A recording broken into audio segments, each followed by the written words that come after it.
Nile crocodile धूप सेंक रहे हैं, शांति से मौके का इंतजार करते हुए।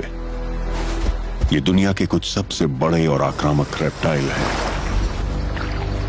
इनमें से कुछ 5 मीटर से ज्यादा लंबे और करीब 750 किलो वजनी होते हैं।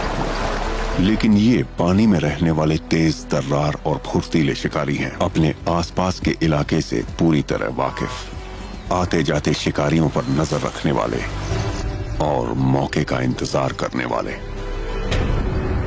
मगरमच्छों का सर्कुलेटरी सिस्टम अनूठा होता है।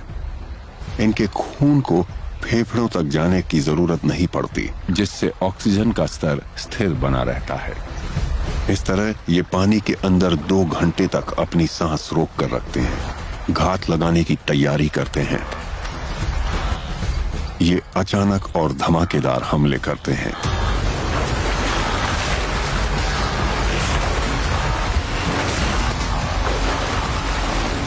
धड़कन रोक देने वाला झपट्टा जो पल भर में या तो कामयाब होता है या नाकाम।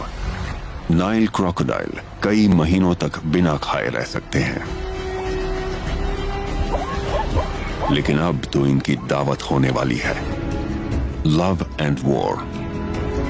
अफ्रीका के पूर्वी मैदानों पर आगे बढ़ती मारा नदी जिंदगी और मौत की नदी है।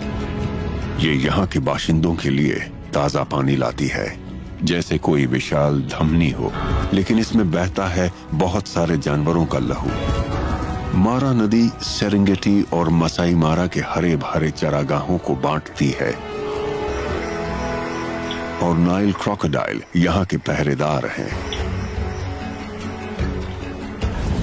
आखिरकार बारिश का पीछा कर रहे सारे जानवरों को इस नदी को पार करना होता है। ज़ेब्रा, हिरण, विल्ड बीस्ट सभी नदी की तरफ भागते हैं। 10 लाख से भी ज्यादा खुर सूखे और धूल भरे घास के मैदानों पर आगे बढ़ते नजर आते हैं। ये दुनिया का सबसे बड़ा जमीनी सफर है, लेकिन नदी पर इसकी एक कीमत चुकानी पड़ती है। थके हुए मुसाफिरों की भीड़ किनारों पर जमा होती है। इनमें से हजारों जानवर दूसरे किनारे तक नहीं पहुंच सकेंगे, लेकिन अगर ये पीछे छूट गए तो भूख से मर जाएंगे। अपने दर्जे के हिसाब से जानवर आगे बढ़ते हैं तो भगदड़ सी मच जाती है। ये सब आगे बढ़ने की होड़ में हैं और इनका ये कारवां कई किलोमीटर लंबा होता है। ये पानी कीचड़ और भगदड़ से भरा होता है। मगरमच्छ करीब आ जाते हैं। अब घात लगाने की कोई जरूरत नहीं है। वो धाराओं के खिलाफ आसानी से आगे बढ़ लेते हैं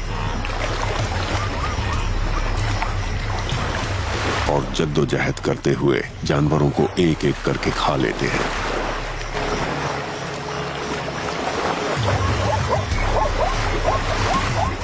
इनके जबड़े दुनिया के सबसे ताकतवर जबड़ों में से एक है।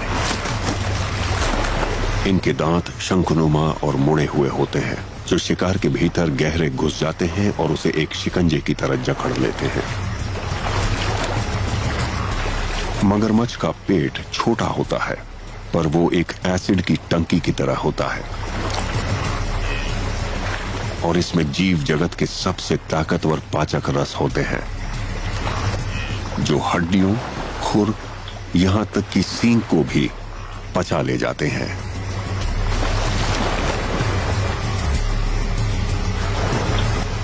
ये जितने जानवरों को मारते हैं, उससे कई ज्यादा जानवर तेज धाराओं में बहकर मर जाते हैं।